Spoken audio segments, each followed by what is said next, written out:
buenas tardes. En primer lugar, muchísimas gracias por venir. También gracias a los ponentes que han venido, que están aquí presentes, de Panamá, de México, de Uruguay, San Juan de Puerto Rico, Salvador. Y bueno, nosotros vamos a hablar muy poquito. Simplemente yo voy a decir que, bueno, pues a presentar a Abdel Pérez Barreto con 2T, que va a darnos una charla, una conferencia magistral sobre el Canal de Panamá y sus ejes con el desarrollo sostenible. Seguramente va a hablar poco de mantenimiento, hablará de mantenimiento mañana.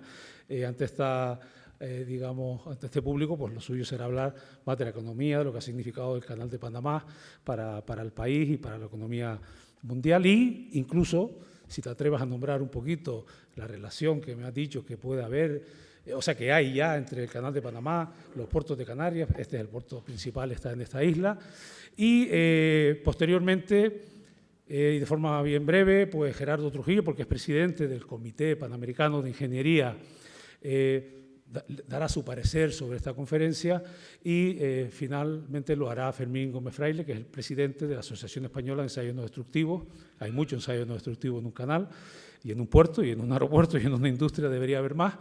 Y es vicepresidente también de la Asociación Europea y próximo presidente, porque así lo dicen los estatutos. Hemos tenido una reunión muy interesante esta mañana con el rector de la universidad y con el vicerrector José Pablo, que excusan su presencia por otros motivos, y estamos empeñados en poner en marcha,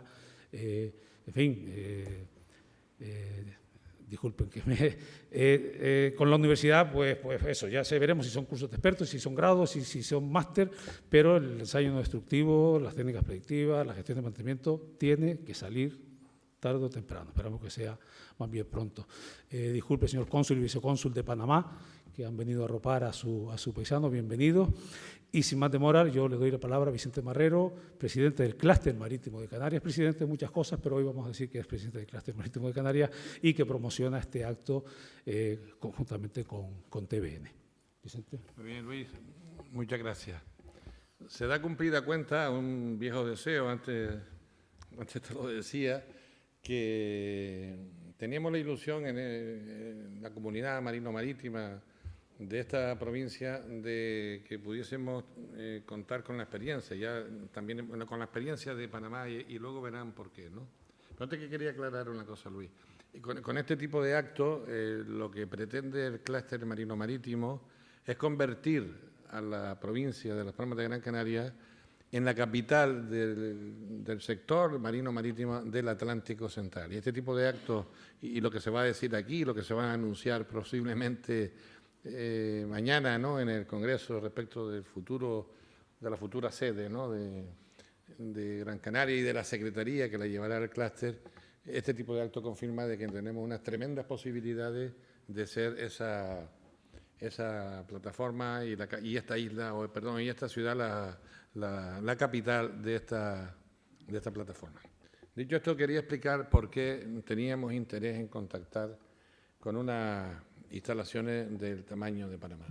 Yo soy consejero de Astilleros Canarios, para lo que yo creo que todos los canarios conocemos perfecto. Aquí coges un taxista en cualquier parte de la isla y te dice que te lleven a Ticán y no tienes que explicarle nada al tío, te lleva a Ticán. Somos una empresa importante, emblemática, pero sobre todo somos una empresa razonablemente rentable.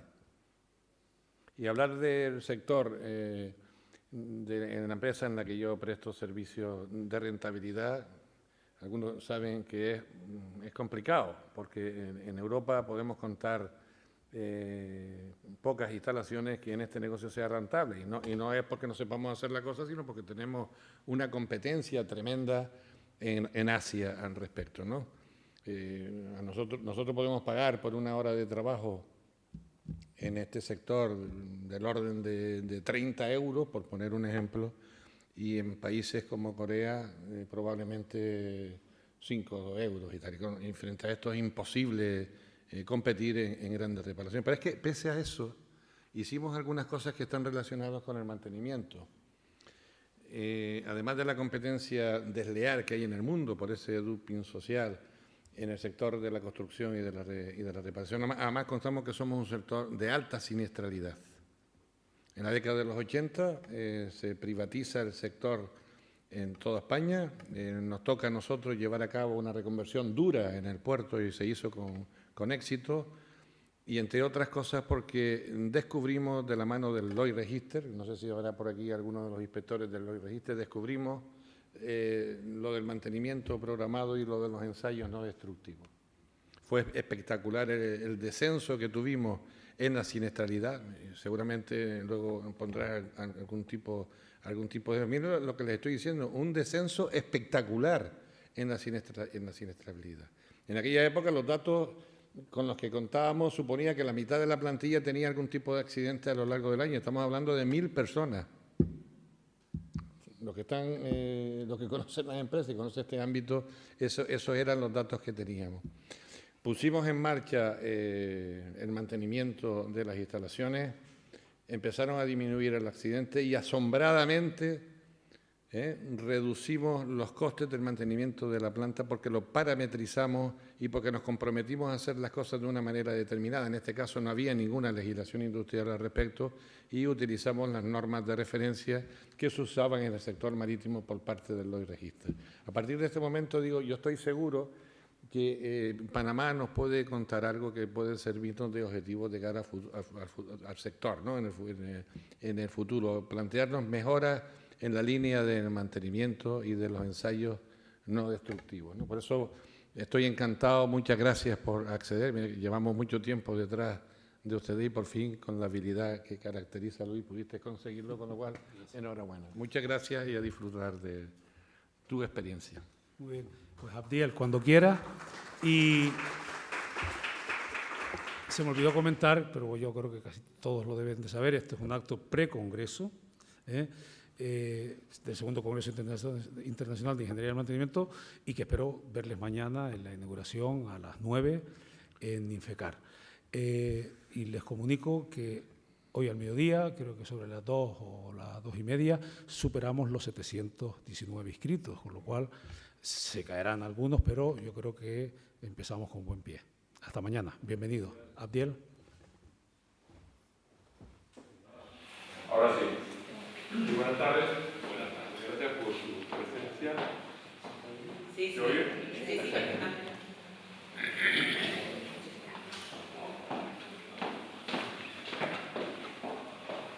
Vamos a hacer algo aquí para ver de lo que estoy hablando también. Un poquito de historia. Voy a contar un cuento, no una historia del tema del canal, lo que estamos haciendo, pero la historia de cómo llegué acá. Gerardo tuvo que ver con eso, porque me contactó con Luis y me invitó a hablar de mantenimiento, y eso me encanta, es lo que hago, me gusta, así que le dije que sí, sin pensarlo. Hasta que al par de días me di cuenta que una semana después de mi congreso en Panamá, que organizo yo con el mantenimiento del canal de Panamá, hay varios de aquí que van a asistir allá también. Pero bien, queríamos hablar de mantenimiento. Bueno, me arreglo para que no me choquen tanto las dos. Oh, había algo.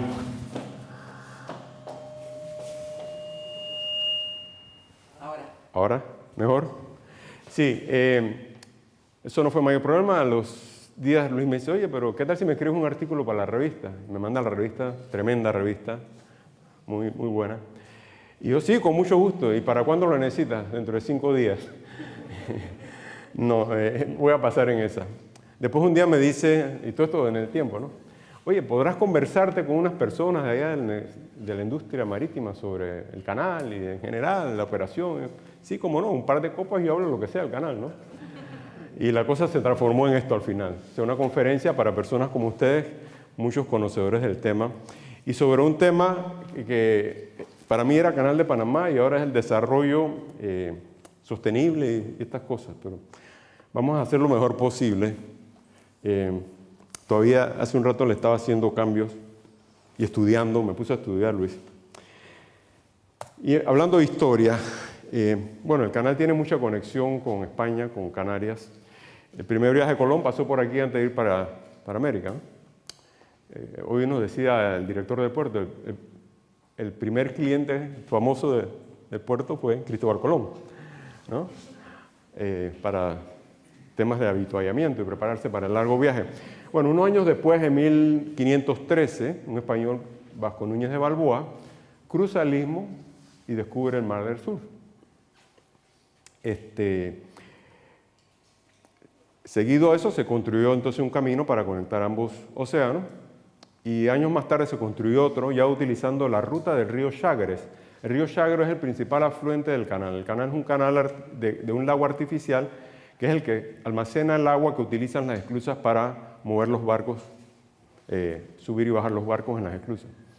Así que ese cauce del río Chagres fue utilizado principalmente para el camino de cruce. Años más tarde, los americanos construyen el primer ferrocarril transísmico. Para la época de la fiebre del oro en California, era mucho más fácil venir a Panamá por barco, cruzar el istmo por el ferrocarril. Algunos lo cruzaban caminando, pagaban una módica suma y le permitían caminarlo, que era mucho mejor que cruzarlo por la selva. Y en fin, finalmente, me salté un pedazo, creo, sí, me salté el pedazo importante. Carlos V, 1534, ordena hacer estudios para construir un canal por Panamá. Y los estudios concluyen que no era viable. La selva y todas las razones, el canal atraviesa la cordillera y la división continental. Así que no era factible, lo olvidaron. Y la idea quedó ahí pendiente de que alguien más la retomara. Y pasaron 300 años sin que se hiciera gran cosa hasta la construcción del ferrocarril. Seguidamente, Estados Unidos se interesa en la posibilidad de hacer un canal y comienza a estudiar alternativas. Y la alternativa elegida fue Nicaragua, porque Nicaragua tiene unos lagos ya naturales que serían utilizados. Pero la idea no termina, queda ahí, y los franceses se adelantan y negocian con Colombia la construcción del canal de Panamá. E inician a finales del siglo XIX la construcción del canal, pero tuvieron todos los problemas que habían concluido los españoles que iban a tener. Problemas ambientales, problemas de enfermedades masivas, la fiebre amarilla y la malaria mataban a las personas por miles. Pero Diosito nos quiere mucho y en esa época un doctor famoso, Finlay, descubrió que el problema del mosquito, de esa enfermedad era el mosquito Aedes aegypti. Y bueno, los franceses fracasaron, la obra no siguió, bancarrota, y se llevó a Francia a la bancarrota porque los franceses creyeron en Lesseps, invirtieron, porque Lesseps venía con el triunfo de Suez, así que decía, este hombre hace lo que sea, pero en Suez excavó arena, acá era excavar roca pura en la división continental, así que, en fin, va a la quiebra del canal francés, y hubo un francés, Philippe Bourneau-Barilla, que se empeñó en que esos trabajos no quedaran en nada. Y se empezó a hacer lobby con los americanos en el momento que Estados Unidos ya decidió tomar la decisión de construir el canal. Y en el Senado se iba a discutir entre la opción de Nicaragua, que era la que favorecía los estudios de ingeniería, y esta nueva opción de Panamá, que ya los franceses habían empezado, pero que había fracasado. Por un voto ganó la opción de Panamá. Y famosa la historia de una estampilla, donde Philippe Bourneau-Barilla se va al Congreso de los Estados Unidos y enseña la estampilla. Ustedes se van a atrever a construir un canal por un país que se jacta que tiene volcanes y terremotos. Y a pesar de eso fue un solo voto. Bueno, terminamos con un canal y los americanos empezaron a construirlo en 1903 y se completó en 1914. Y así se veía el canal recién terminado. Mañana hablo un poquito más de las dos vías. Tiene dos vías para poder hacer mantenimiento, rapidito. En esa época no había suficiente tráfico. ¿Por qué dos vías? Porque los diseñadores estaban pensando, el día que hay que hacerle mantenimiento a esas esclusas, puede seguir pasando barcos por la otra vía. Los panameños nunca cesaron de reclamar su derecho al canal porque Bourneau-Barilla acordó un tratado con los americanos a perpetuidad y básicamente se le otorgó a los Estados Unidos una franja de 10 millas de ancho en donde ellos tenían todo, era jurisdicción, era como un país dentro de otro país. Y los panameños siguieron peleando y reclamando hasta que en 1964 una protesta estudiantil estalló un gran conflicto, murieron muchos y eso cambió la historia. A partir de ese momento los Estados Unidos empezó a negociar diferente y gracias a la presión y al apoyo internacional. Finalmente en 1977 se firman los tratados Torrijos-Carter, que también gracias al presidente Jimmy Carter, porque tal vez ningún otro presidente, ni hablar de un Donald Trump, hubiese firmado ese tratado. Y el 31 de diciembre de 1999, el canal finalmente revierte a manos panameñas. Y el canal ha sido muy exitoso. Y aquí están algunas claves de éxito. La primera es que el canal, lo primero es que es un patrimonio nacional. La gente lo siente como suyo, al punto que estudiantes y otros estuvieron dispuestos a morir por él. Pero este es medio complejo de inferioridad. La gente decía, y ahora que los gringos se van, ¿cómo vamos a hacer? Esto se va a ir a la bancarrota, como todo en Panamá, el gobierno nada funciona. Entonces nos llenamos de miedo y de valor y decimos, vamos a reformar la Constitución, porque el tema del canal lo vamos a llevar a nivel constitucional. Y el título 14 es el título que rige el funcionamiento del canal. Es un título relativamente sencillo, pero que es desarrollado por una ley orgánica que entra en más detalle. Y los detalles que no cubre la ley, que es una ley marco, entonces lo cubren los reglamentos internos que produce la propia autoridad. El canal se maneja prácticamente como una empresa privada, es de todos los panameños, pero básicamente nosotros aprobamos nuestro propio presupuesto todo, y lo sometemos a la asamblea para que digan sí o no. No pueden modificar, no pueden cambiarlo, y si dicen no, seguimos funcionando con el presupuesto del año anterior, pero nunca ha pasado. Hay mucha credibilidad. Y hay otras cosas que nos han ayudado, por ejemplo, la adopción de normas como la gestión de calidad, ISO 9000, gestión ambiental, de responsabilidad social, procesos de innovación y los programas de capacitación. Yo entré al canal en 1978, recién firmados los tratados. Es un programa de aprendices, un programa que tenía el canal para formar a su personal, en este caso de mantenimiento, un año después de firmado. Y a partir de ese año precisamente se reforzó ese programa. Antes entraban 30, 40 personas al programa. A partir de ese año entraban todos los años más de 100 personas y la mayoría eran estudiantes universitarios, porque las pruebas de admisión las pasaban muy fácil. Eran pruebas básicas de matemática, comprensión mecánica, que cualquiera con un poco de estudios responsables puede pasarlas, pero las mejores notas las sacaban y las medianas las rompían los estudiantes universitarios, como en mi caso, yo estaba en tercer año de ingeniería, así que tú sacabas casi todos los puntos. Entonces entró mucha gente con formación ingenieril y muchos de nosotros, como en mi caso, después pudimos ascender a posiciones de profesionales y en el caso mío hasta de gerente. Otra cosa importante, el canal empezó a manejarse como una empresa privada, como decía. Y toda empresa privada tiene una estrategia, tiene una visión, una misión y tiene objetivos estratégicos. Y aquí están nuestros objetivos, que cumple todo el abanico del quehacer que tiene una empresa de primer mundo. Primero, el negocio, crecer el negocio y el volumen de toneladas para generar mayores ingresos. Nuestro mayor recurso es nuestra posición geográfica. Y le comentaba a varios que, un poquito parecido a Canarias, la posición geográfica es fabulosa. Se presta para hacer lo que están haciendo y muchas cosas más. El segundo es diversificar los ingresos con negocios complementarios. No nos podemos quedar ahí y estamos haciendo otras cosas y queremos hacer en el futuro otras más. Maximizar la rentabilidad, tal vez ese fue el cambio más importante. El canal bajo la operación americana era un negocio de break-even, o sea, gastar todo lo que te entra y simplemente cobrar lo justo para cubrir tus costos. Cuando eso pasa a Panamá empieza a evaluar cuál es el valor de esa ruta para los clientes. Y empezamos a subir los peajes responsablemente, porque tampoco es cuestión de hacerlo a lo loco. Y ahí van a ver las gráficas de cómo ha aumentado nuestros ingresos. Pero eso también tenía el problema a lo interno hablarle al personal de costo y de control de costo y de productividad y de eficiencia. Eso era como, ¿esto qué? ¿Cómo se come? ¿No? Entonces ha sido un cambio que todavía hoy en día, ya mucho menos, pero al principio decía, pero cuando estaban los gringos, sí, había mucho despilfarro. A mí me tocó al cierre del año fiscal, me mandaban a comprar porque había que gastar todo lo que había en presupuesto y no había dónde almacenar todo lo que se quería comprar. Hoy en día usted no ve eso, ¿no? Y el canal tiene lo que necesita y es un escrutinio muy fuerte que se hace en esa aprobación de presupuesto, pero si usted sustenta sus necesidades, eso no tiene ningún problema. Siempre, como todo en la vida, administrar no es más que atender necesidades que superan a los recursos que uno tiene. Eso es en cualquier ámbito. Aquí, en la casa, cualquier empresa chiquita o grande, generalmente quiere hacer muchas más cosas que el dinero que está dispuesto o que tiene disponible para hacerlas.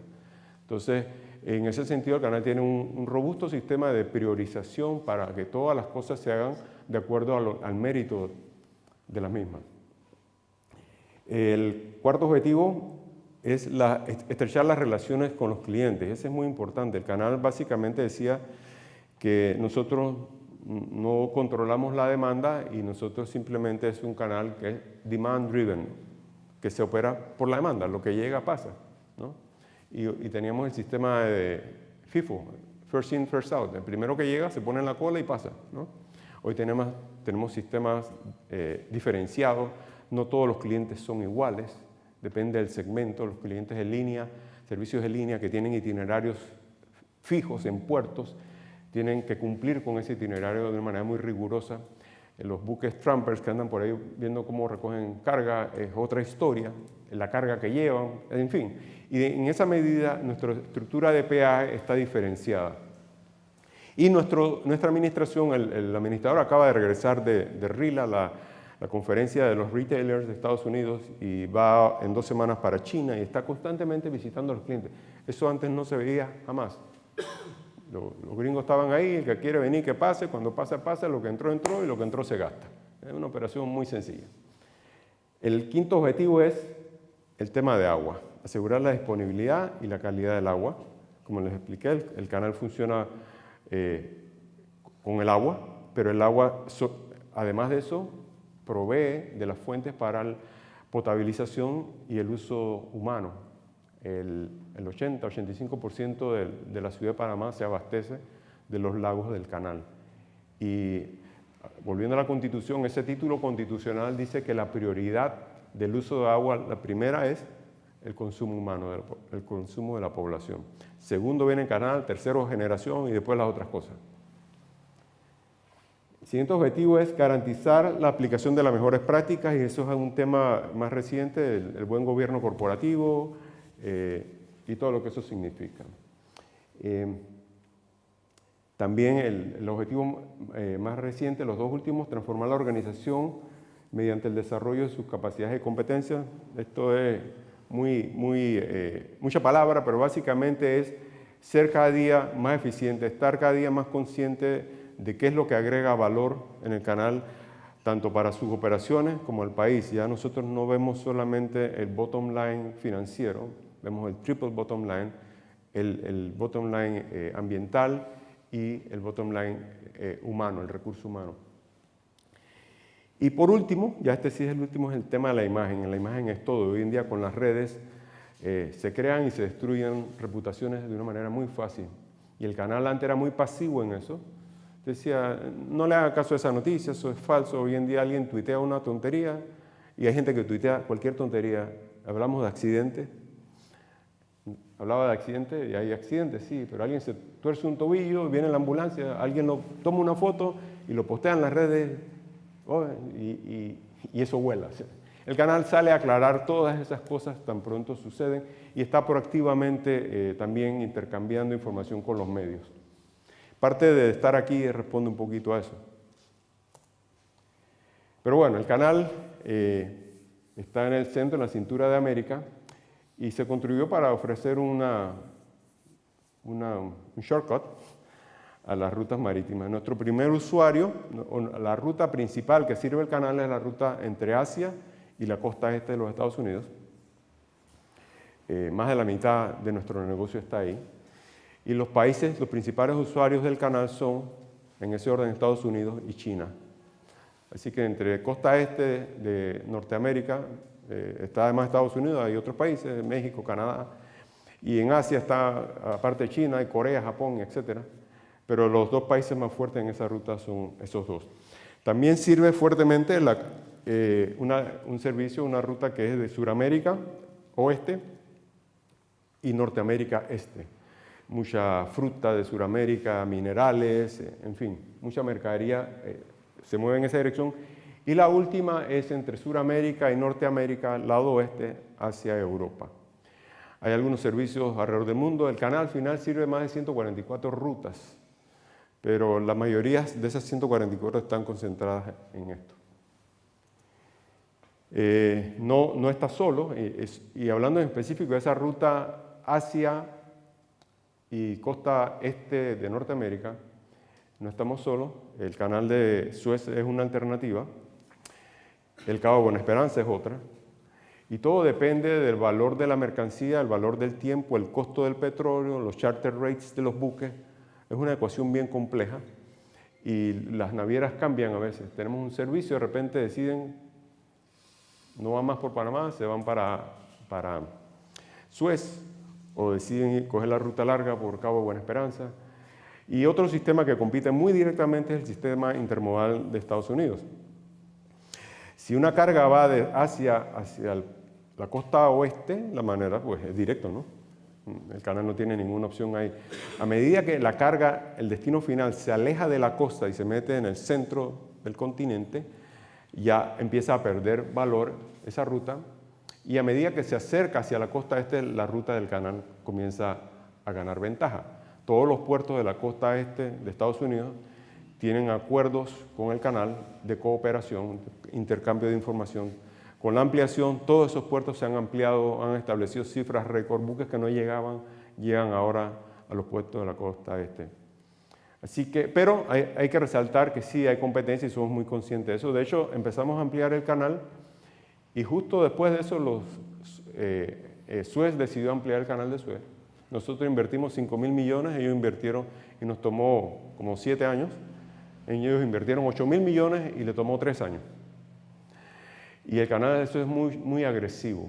El canal de Suez ofrece descuentos, o sea, están en el regateo, el canal no hace eso.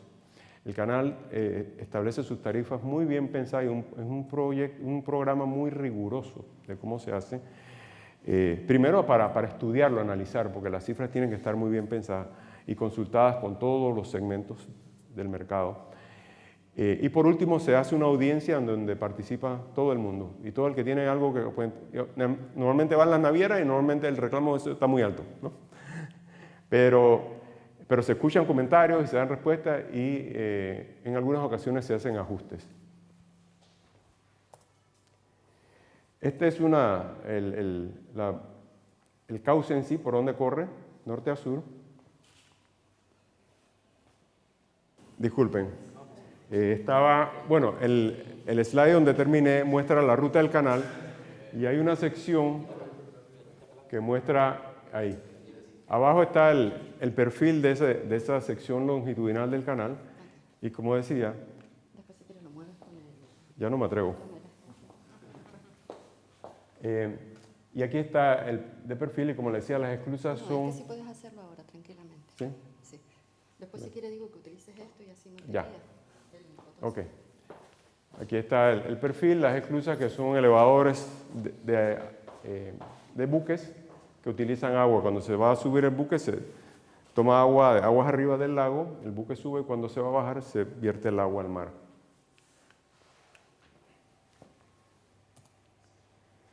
Y este es lo que añadió el programa de ampliación. Este es el tamaño de las esclusas anteriores, hasta buques de hasta 75.000 toneladas promedio, y ahora podemos pasar buques del doble del tamaño. Y se construyeron esclusas paralelas tanto en el Pacífico como en el Atlántico.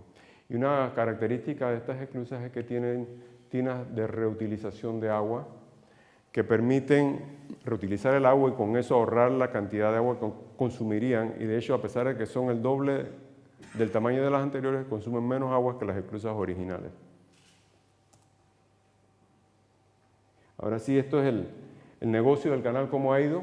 A través de su historia, los tránsitos se fueron aumentando hasta la década de los 70 y ahí como que la cosa se estabilizó, pero los buques sí siguieron creciendo en tamaño y eso es lo que refleja esta otra gráfica, que es el tonelaje CP-Swap. CP-Swap es el sistema de arqueo de buques que utiliza el canal, que heredó a los americanos y con unos ajustes, que es básicamente un sistema volumétrico. Como ven, esto ha ido aumentando, sobre todo en 2016, a raíz de la inauguración. Ven el salto cuántico en cuanto a capacidad de tonelaje que puede transitar el canal. Inauguramos en junio del 2016 y ese año en 3 meses el promedio anual se tradujo en 0.6 buques al año, porque solo 3 meses de operación. Y al año siguiente, en el 17, 5 buques neo, estoy hablando, la franja rosada, son buques neo, y las barras celestes son los buques Panamax que transitan por las esclusas antiguas.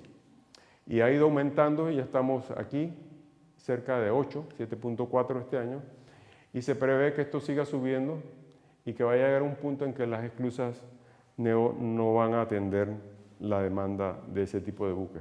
Pero esto es importante señalar que esto es promedio, tránsitos promedio. Hay días que hay más arribos, hay días que hay menos. Y en esta gráfica similar a la anterior, pero ahora en tonelaje. ¿Y quiénes son los principales clientes del canal? El principal cliente es el buque portacontenedor. Y era el buque de diseño, era el buque en base al cual se diseñaron las nuevas esclusas, buques de 14.000 teus, el doble, más del doble de lo que pasaban antes. Antes el canal pasaba 4.000, 6.000, 7.000 teus, depende cómo los cuentes, por ahí anda la cosa. Seguido de los buques cisternas, y en este caso el buque cisterna incluyen los buques gaseros, los buques de LPG y LNG, que no estaban en el radar. Cuando se estudió la ampliación y se llevó a referéndum en el 2006, por allá,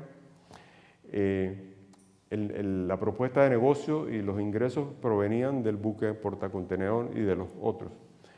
No existía este buque, pero con el descubrimiento de las fuentes de gas natural en Estados Unidos y la apertura de la primera planta de procesamiento en el Sabine Pass, el puerto de Sabine Pass, y ahora hay otros, hay más de 6 fuentes y puertos que van a estar exportando gas natural. Esto dio un salto impresionante. Bueno, también tenemos graneleros suecos y otras cosas. Y hablando de LNG, eso es lo que muestra este slide. Nosotros tenemos sindicatos muy fuertes, y el más fuerte de todos es el sindicato de los prácticos. Y cada cosa que se quiera hacer hay que negociarlo con mucho detalle. Y este buque a ellos les preocupaba mucho la seguridad, y creo que con justa razón. Pero por esa preocupación se pusieron muchas restricciones para pasar. Solo podía pasar de día, solo, sin encontrarse con más nadie. Pero con la experiencia se han ido flexibilizando reglas, modificándolas. Y este fue un día en que pasamos 4 buques LNG. Cuando inauguramos, nada más se podía pasar un buque al día de este tipo. De hecho, nosotros tenemos un sistema de reservación que es parte de la estructura de peaje. Es un ingreso adicional. El buque que quiere garantizar el paso un día X, él puede optar por una reservación, paga un extra y se le garantiza que ese día él pasa. Estos buques dejaron de aplicar a eso porque nada más había un cupo para ellos al día. Y empezamos a negociar con este espíritu de estar cerca de los mercados y las necesidades y tener esa relación cercana, logramos hacer este tipo de cosas. Y el día 23 de febrero, hace poco, hace un mes, rompimos el récord de cantidad de buques neo, que decía que es la capacidad de las esclusas. ¿Se acuerdan? La barrita azul decía 12 neos al día. Ya llegamos un día que logramos pasar 12 buques neo. La calidad del servicio también es un medidor súper importante. Nuestra meta es pasarlo en menos de 11 horas, el tránsito. El tiempo en aguas del canal, se le suma a esto el tiempo de espera, de inspección y demás. Anda por 20 y tantas horas, menos de 30 horas, el tiempo total. Y para nosotros miramos muy bien esto, porque esto es lo que el personal de operaciones tiene control. Si la cola de buque está muy larga, hay muchos arribos y los buques tienen que estar en el fondeadero esperando un cupo, eso no está bajo control de nuestro personal. Pero el tiempo en tránsito sí está bajo el control de los prácticos, los capitanes, las esclusas, todo el equipo humano. Por eso es tan importante este medidor. Y hablando del negocio y a quienes servimos, esto es una cosa que nos tiene desvelados, esta guerra comercial entre China y Estados Unidos, que si se materializa y por ello se reduce el intercambio comercial, se puede ver afectado fuertemente el tránsito de buques por el canal. El primer aumento de tarifas, que era alrededor del 10%, venía seguido de un aumento a 25% por parte de los Estados Unidos y se ha diferido varias veces la fecha, tratando de evitar eso. Está como el Brexit, le siguen extendiendo la fecha, porque nadie sabe qué va a pasar el día que se haga, ¿no? Pero estamos muy atentos a eso. Los principales impactos serían en productos terminados, que subirían los aranceles de 10 al 25%, el LPG, el LNG, automóviles, casi todos suben a 25% las tarifas de importación. Esto es un resumen de las conclusiones, no las voy a leer todas, pero esto lo saqué de una presentación del señor Jorge Quijano, el administrador del canal, que dio hace 2 semanas a nosotros, los gerentes del canal, a su equipo gerencial. Y era un informe sobre su reunión con los retailers de los Estados Unidos. El primero habla sobre la entrada en efecto de las nuevas reglas de emisiones por parte de la OMI para usar combustibles de bajo azufre. Y eso puede provocar que tan pronto como en noviembre próximo hay una demanda alta de ese tipo de combustibles que también van a pelear con otros usuarios como camiones, buses, que están adoptando ese tipo de combustibles.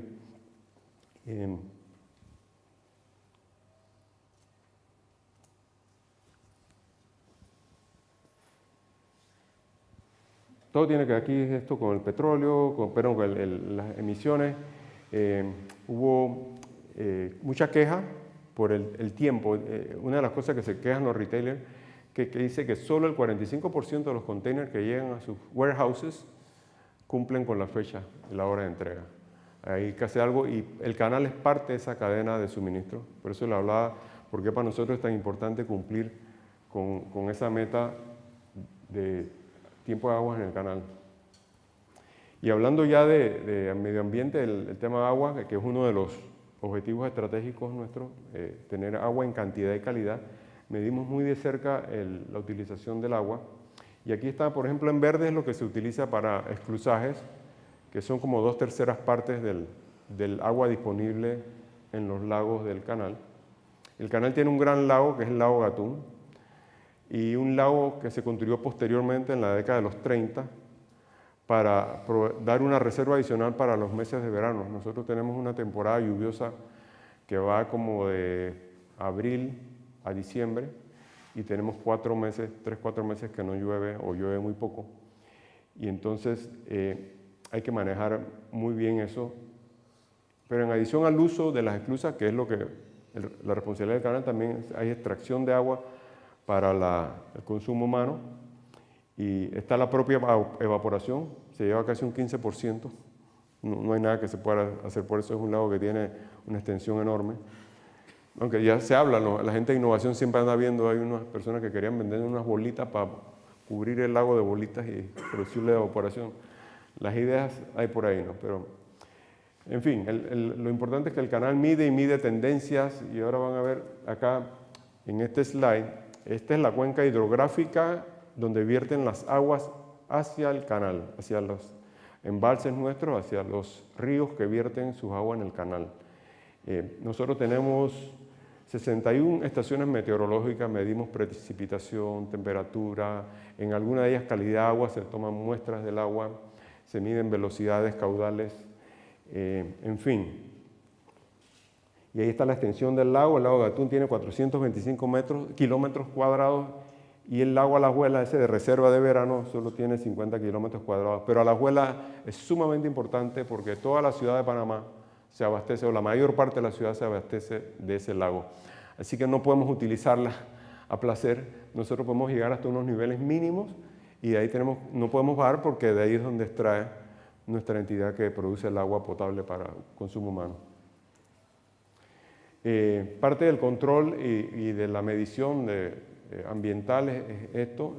Diariamente se tira una radiosonda, tenemos radares meteorológicos, estamos conectados con NOAA y tenemos las estaciones de hidrometeorología que les hablaba hace un rato. También hay una medición muy fina de la cobertura vegetal. El canal, la cuenca es como una gran esponja en donde vierte el agua. se almacena y después poquito a poquito la va dejando soltar y en los meses que no llueve sigue soltando el agua que está almacenada en esa esponja. En la medida que la cobertura se va perdiendo, entonces como el piso lo riega y lo que cayó se fue. Y en ese sentido, el canal no tiene autoridad en muchas de esas áreas, porque los bienes patrimoniales del canal están muy ceñidos a su operación, a las riberas del canal, pero en esas áreas son áreas de compatibilidad, entonces nosotros tenemos que trabajar con las comunidades. Todo proyecto que se quiera hacer en esa área tiene que solicitar un análisis de compatibilidad con nuestras operaciones. Alguien no puede venir, poner una chiquera de puerco y tirar la basura ahí al agua alegremente, o tirar químicos, o no puedes devastar tantas hectáreas sin decir. O sea, sí, y se dan cosas. Recientemente ha habido muchas quejas por unas carreteras que se están construyendo y demás, porque la gente ha adquirido mucha conciencia. Hay gente que ve cortar un árbol y se para de cabeza. Nosotros en el canal tenemos ese problema porque una de las cosas que mantenemos son nuestros predios. Eso incluye el corte de hierba, el ornato, pero también el monitoreo de los árboles, porque han habido muchos casos en que al árbol se le cayó una rama o se cayó el árbol entero. Entonces hoy en día nosotros hacemos mantenimiento a los árboles, le hacemos tomografía, MRI a los árboles, que si hay un indicio, antes le taladrábamos con una broca y sacábamos muestras y decía, mira, esto está hueco por dentro, está podrido. Ahora ya le ponemos sus electrodos, sus cosas y le hacemos su resonancia. Y aún así, el día que lo estamos talando, llega la gente con los cartelones y no, el canal está destruyendo la naturaleza.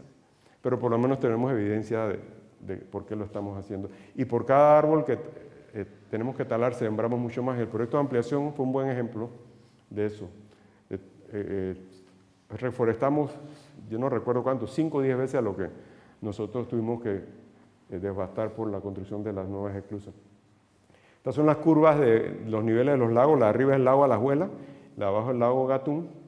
Y a lo largo del año varía, como decía, a fin de la época lluviosa, en diciembre están al tope y apenas entra la estación seca comienza a descender, Este año es un año muy seco en Panamá, está lloviendo muy poco, el récord negativo en cuanto a precipitaciones.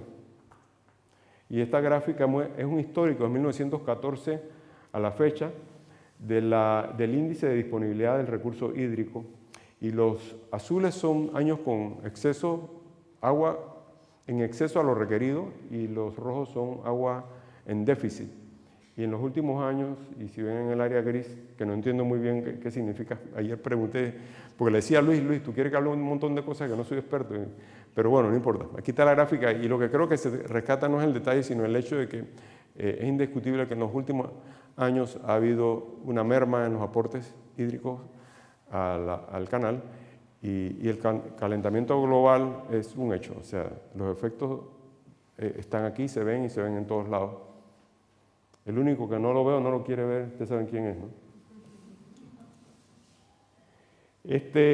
Nosotros también el tema de consumo de agua potable no es nuestra responsabilidad controlarlo, pero en cierta forma sí, porque extrae agua de esos embalses. Y Panamá tiene un consumo humano altísimo. Y miren cómo se proyecta con las nuevas plantas que están en proyecto, plantas potabilizadoras, pudiéramos llegar en el 2020 a 600, ¿cuál es la unidad? Millones de galones al día.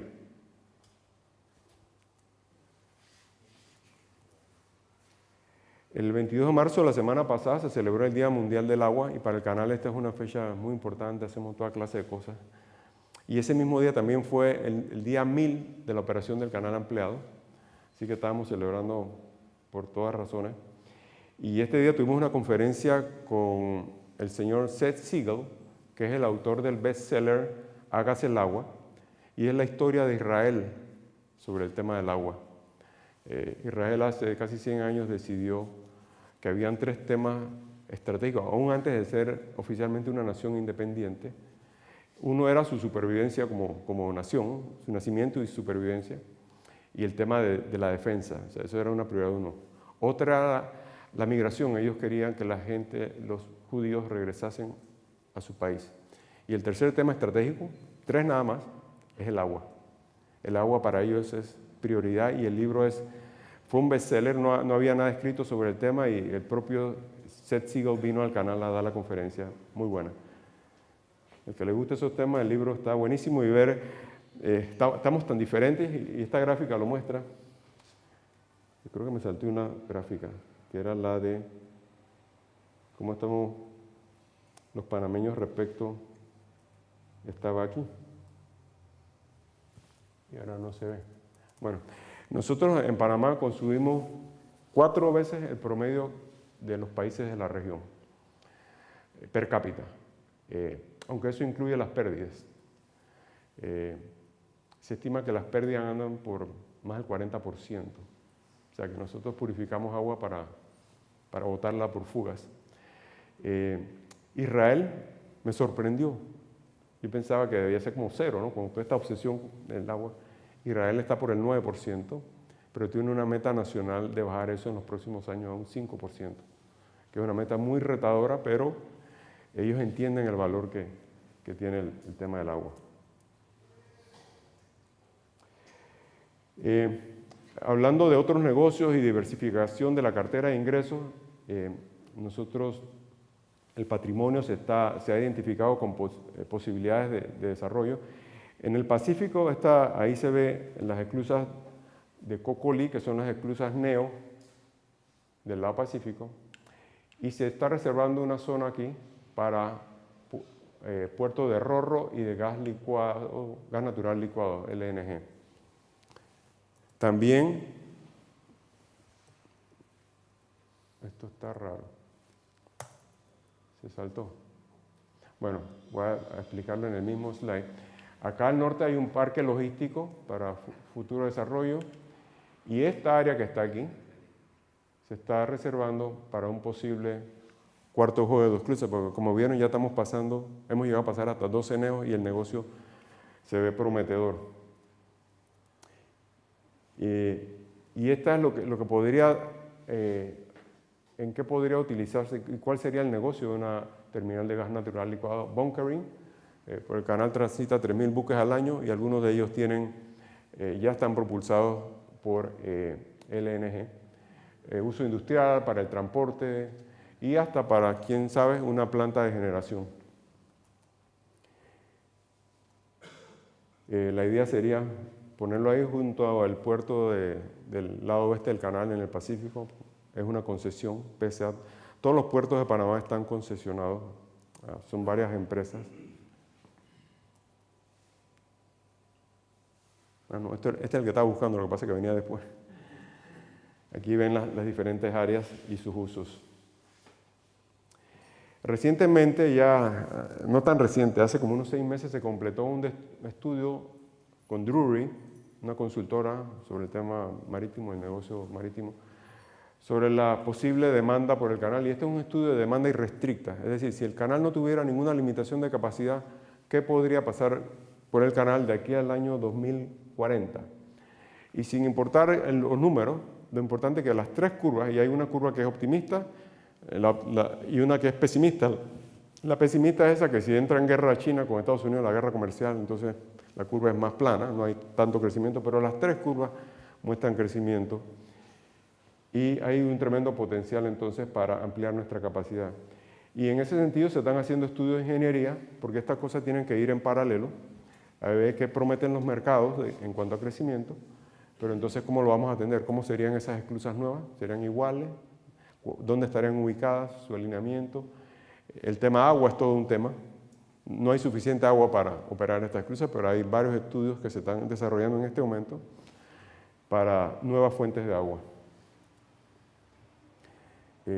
Tenemos plantas fotovoltaicas en el lago, tenemos unos prototipos pequeñas y la idea es seguir haciendo más plantas de estas. El negocio de turismo está muy bueno. Esta es una foto del IMAX, inauguró hace un mes en Panamá, que vino Morgan Freeman, que fue el locutor del video, y es un video del canal. Ahí se pueden pasar otro tipo de películas, pero ahora en la inauguración están pasando los videos del canal. Esa es otra fuente de ingresos. Y esto es un plan más macro de esa misma instalación de Miraflores, donde algunos han ido, entiendo. Gerardo ha sido visitante del canal. pero tenemos muchos planes de turismo en el lago, tenemos estudiando esto, pues un proyecto de marina. En fin, la idea es aprovechar el área para sacarle mayor beneficio. Y esto ustedes dirán, ¿esto qué hace aquí? Bueno, el canal está preocupado por el tema político y nosotros desde antemano nos reunimos con todos los candidatos presidenciales, tenemos elecciones en mayo y la verdad que todavía yo me pregunto cómo es que hemos resistido tanto tiempo y básicamente manteniendo esa independencia que decía el título constitucional. Y es eso, el canal hace su tarea, ¿no? Entonces aquí nos reunimos con todos los candidatos, le explicamos temas muy técnicos, ¿no? Y mandamos mensajes subliminales. Y yo creo que el canal ha producido suficientes beneficios como para que los políticos entiendan que eso funciona bien como está. Y al final el canal rinde los beneficios económicos que utilizan los gobernantes de turno para hacer todas las obras y todo lo que haya que hacer. Para cerrar tengo dos videitos. ¿Podemos bajar las luces de aquí adelante? Porque si no, no se aprecia bien. Y no sé si el audio de la computadora se oye. Oye, apagaron toda la sala. Está bien. Vamos a ver si funciona. Esto es un time-lapse de la obra de construcción del cuarto juego de esclusas.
Transit Southeast, Costco Shipping, Panama. Good morning, checking radio. Good morning, Saudi. On behalf of the Marine Traffic Control Center, we welcome the Master and his crew to the inaugural transit of the expanded Panama Canal.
wishes.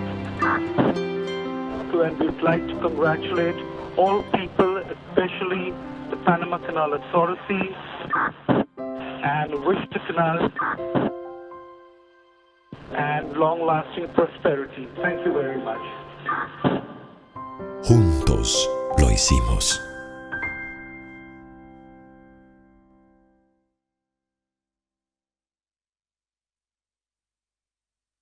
Todo. Muchas gracias.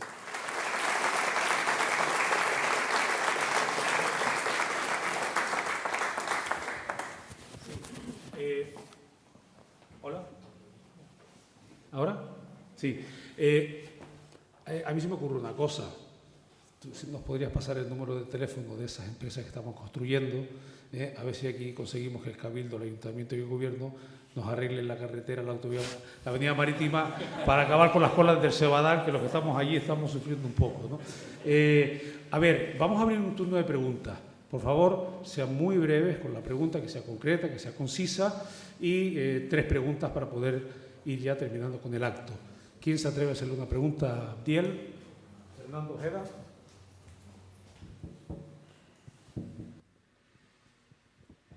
Sí. Buenas noches. Cuando habla de potabilización estamos hablando de hacer potable para el consumo humano el agua, no de desalación, ¿verdad? Y no han tenido en cuenta lo de desalación respecto al cambio climático para compensar, no sustituir el agua dulce, para compensar esos años de déficit hídrico. Realmente no. Panamá es el 5º país donde más llueve en todo el mundo. Agua hay de sobra y barata. El problema es manejarla mejor cada día. Ese es el reto. El primero es Colombia. Me hacía la pregunta anoche, ¿y quién es el primero? Colombia, muy cerca de nosotros, es donde más llueve. Sí, desalinización es un proceso muy costoso que los judíos han logrado bajarlo. Creo que anda como por $50 el metro cúbico. Perdón, 53 centavos el metro cúbico. A nosotros nos cuesta 3 centavos el metro cúbico. Entonces, por más que ellos hagan, es un proceso costoso. Y no hay necesidad de suficiente agua. ¿Alguna otra? Sí, el canal funciona 24 horas al día por motivo de seguridad. Cuando la luz se va, paran de circular. La luz nunca se va. Luz solar, quiero decir. Realmente la confiabilidad de nuestro sistema, nosotros generamos nuestra propia energía, mantuvimos así de la época de los americanos, y la confiabilidad creo que se le acaban los 9, es 99.999. Cuando hay un apagón dura 7 minutos, un apagón fuerte, serio, 12 minutos. Se va la luz en todo el país, en toda Centroamérica, y el canal sigue funcionando. Es muy confiable. Quería preguntarte, no sé si te entendí mal, que estabais pensando en el futuro de generar energía. Por toda la obra que habéis hecho, ¿podrías contar algo? Sí, nosotros generamos y generamos en exceso, el exceso lo vendemos a la red, pero no es nuestro negocio y de hecho nos equivocamos cuando compramos las últimas plantas, son térmicas, plantas duales, funcionan con búnker y diésel, pero hoy en día con LNG no puedes competir. Entonces estamos pensando en fotovoltaica, hay unos proyectos pilotos de generación eólica, pero y si fuésemos térmico, el slide que puse térmico sería con LNG. Pero sí, es un buen negocio cuando el mercado está bueno, pero ahora mismo en Panamá hay exceso. Acaba de inaugurarse la primera planta de gas natural en Centroamérica, está en la provincia de Colón, en el Caribe, y hay energía para regalar. Así que en estos momentos no estamos pensando en más térmicas. Buenas noches, muy interesante la conferencia.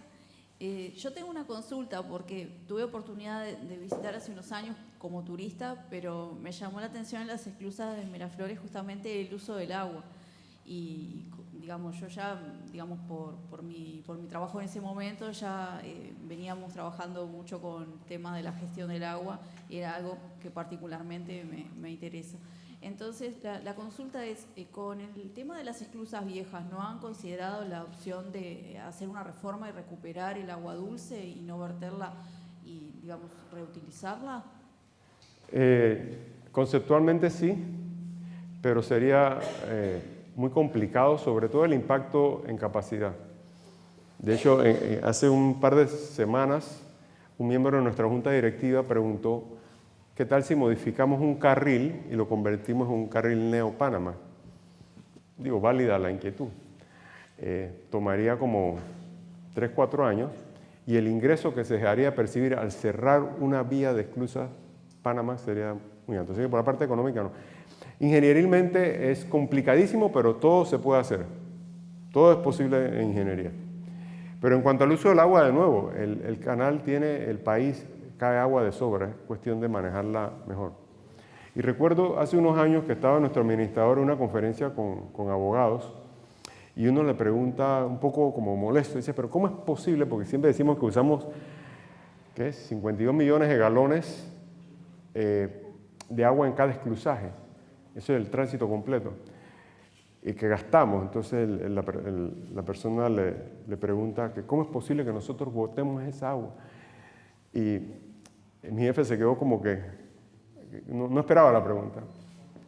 Cuando salimos yo le digo, pero jefe, Jorge, la próxima vez que te digan eso, que el canal está botando agua, si nosotros cogimos el agua del río Chagre, que iba a dar al mar, construimos un embalse de esclusa y lo pusimos a generar hoy en día $3.000 millones al año. Si nosotros pudiéramos hacer eso con 3 o 4 ríos, Panamá tiene como 500 ríos y llueve, el quinto país donde más llueve, si lo pudiéramos hacer con muchos más ríos, lo deberíamos hacer. O sea, no estamos haciendo nada malo. Entonces uno no debe defenderse del agua que se consume, porque es agua que inevitablemente va a dar al mar. ¿Ve? Hay que hacerlo responsablemente, igual con las hidroeléctricas. Son proyectos que hoy en día, pobrecito, han sido castigados tanto que hay buenos proyectos hidroeléctricos, pero ya tienen una mala reputación. Y hay gente le hablas hidroeléctrica y dice, no. Y no necesariamente hay proyectos malos, pero se abusó. ¿Cuánto real es la preocupación que China está negociando con Nicaragua para hacer un segundo canal? ¿Es real? ¿Se puede hacer? ¿Hay preocupación?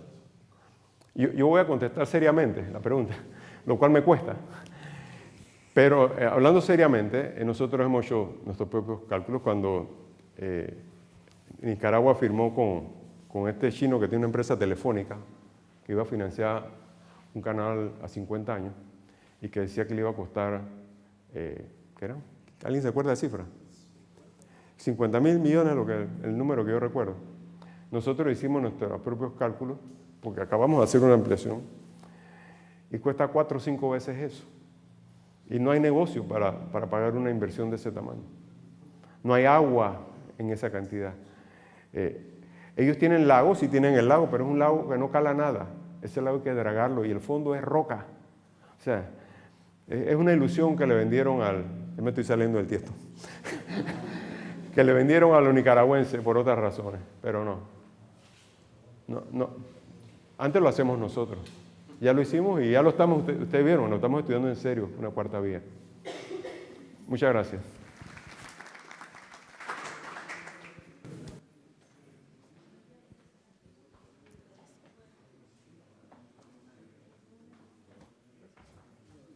Bueno, a continuación, Fermín Gómez Fraile, de la Asociación Española de Ensayos No Destructivos. Buenas noches a todos. Yo primero dar la enhorabuena por lo que has presentado. Creo que es fantástico. Poco tengo que añadir a la cuestión que ha presentado él.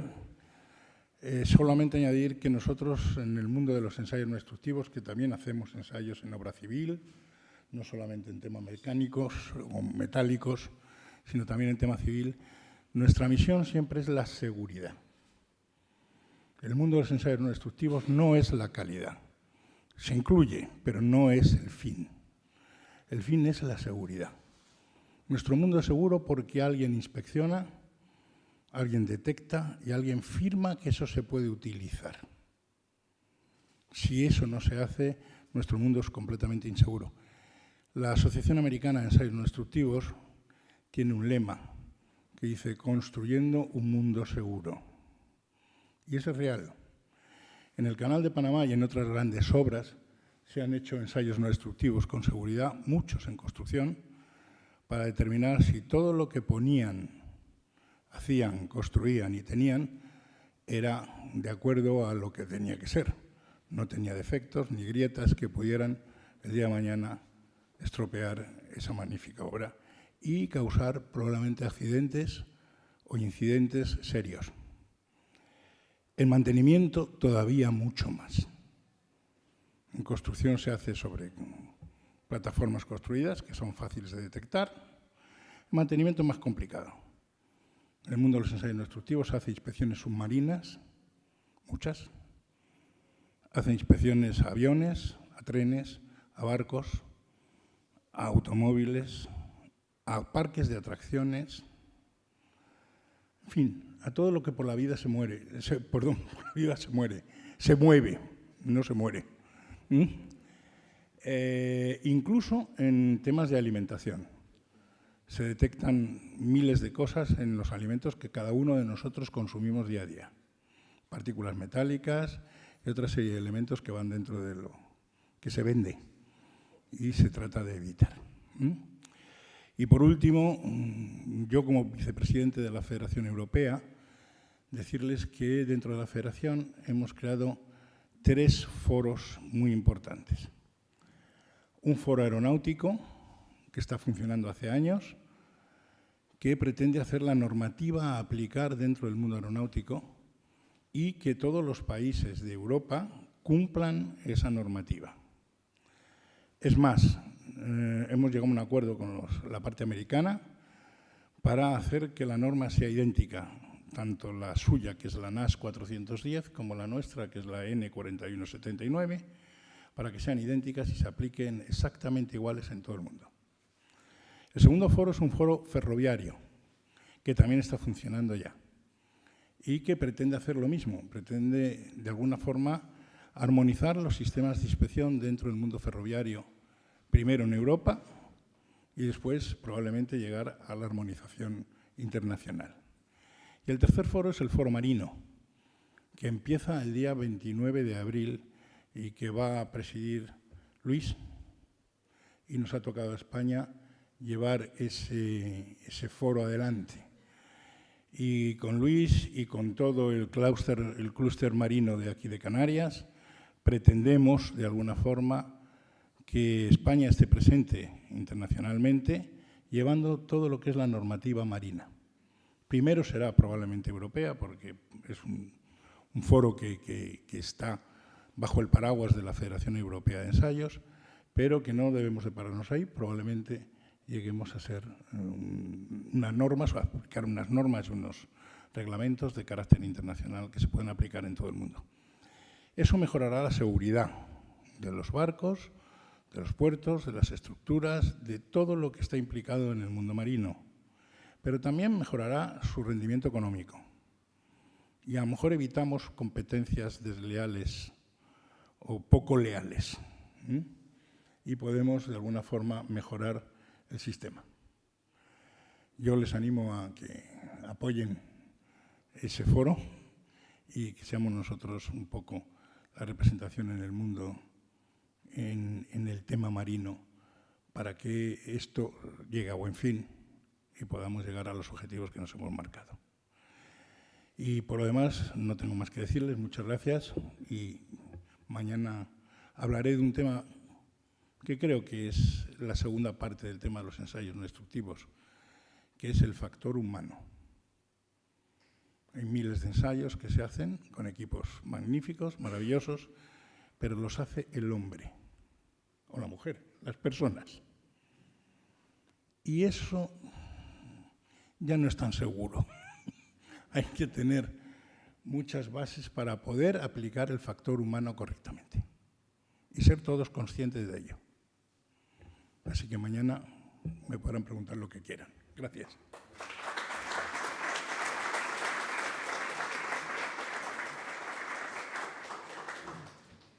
Bueno, y para finalizar, como ya hemos dicho, Gerardo Trujillo Corona, de Copimán, presidente, de ANGA y de Noria Latinoamérica. Muchas gracias. Bueno, Abdiel, por acá anda. Yo no sé si felicitarte a ti o a Luis por lo que nos acabas de describir aquí. Para mí el concepto de tu ponencia hoy fue holísticamente el concepto de la gestión de activos. Tú nos muestras el concepto de cómo se gestiona el tema de analizar la demanda, de planear, proyectar, construir, operar, mantener. Nos falta la última, que es la de la disposición del activo, pero finalmente nos diste un paseo, yo diría magistral, por el concepto de lo que significa la gestión de activos. El que un profesional del mantenimiento se involucre de la manera que ustedes lo hacen, desde el concepto de conocer cuál es la demanda, cómo viene, cuáles son los enfoques, cómo se analiza a futuro, cómo se previene la construcción, cómo se analiza el crecimiento o el decrecimiento de las instalaciones, es parte de lo que sería el modelo a seguir, particularmente en la mayoría de la industria. El concepto del ciclo de vida quedó perfectamente descrito con este concepto. Cuando a alguien le explican el tema de las normas de la ISO 55000 y le dicen que tienen que empezar a analizar desde el punto de vista comercial la gestión de activos, precisamente está aquí. ¿Cuál va a ser mi demanda? Lo escuchamos en la mañana en nuestra visita en el puerto, ¿verdad? Teníamos unas grúas que tenían una capacidad y después esa capacidad fue requerida mayor. ¿Por qué fue requerida mayor? Porque el análisis de la demanda y el análisis del mercado no se hace correctamente desde el punto de vista de la ingeniería. Se olvida la parte de las empresas, de cómo van a vender, qué van a vender, cuáles son los nuevos productos, qué es lo que viene, y eso tiene consecuencias finalmente con el tema de lo que es el mantenimiento. O sea que la intención de esta charla no fue específicamente hablar del mantenimiento, pero conforme lo fuiste desarrollando, a mí me fue llegando perfectamente el concepto de cómo los profesionales del mantenimiento tenemos que involucrarnos mucho más allá de lo que es nuestra trinchera del mantenimiento y meternos en el contexto completo de la gestión de los activos. Felicidades, muchas gracias. Bueno, y ya para despedir, solamente hacer un reconocimiento muy, muy especial. Lo decía yo esta mañana por ahí en una entrevista de radio, muy contentos de estar nuevamente aquí. Es el segundo congreso, es un congreso que en su segunda edición tiene más participantes que muchos congresos en otros países que tienen 10, 15 años de estar. Esto tiene un secreto, esto tiene el secreto de la pasión, eso tiene el secreto del ningún secreto, el trabajo duro, el hacer las cosas bien, el unir los elementos y los factores que a veces en otras organizaciones no es tan fácil. En otros países, la academia, las universidades, la industria, las asociaciones y por supuesto los profesionales, el enfoque que mencionaba justamente Fermín ahora, de cómo hacemos para que nuestras generaciones nuevas entiendan mejor los conceptos del mantenimiento, cómo hacemos a la gente más confiable para que nuestras organizaciones, nuestras empresas, nuestros países sean más confiables y seguros. Muchas gracias.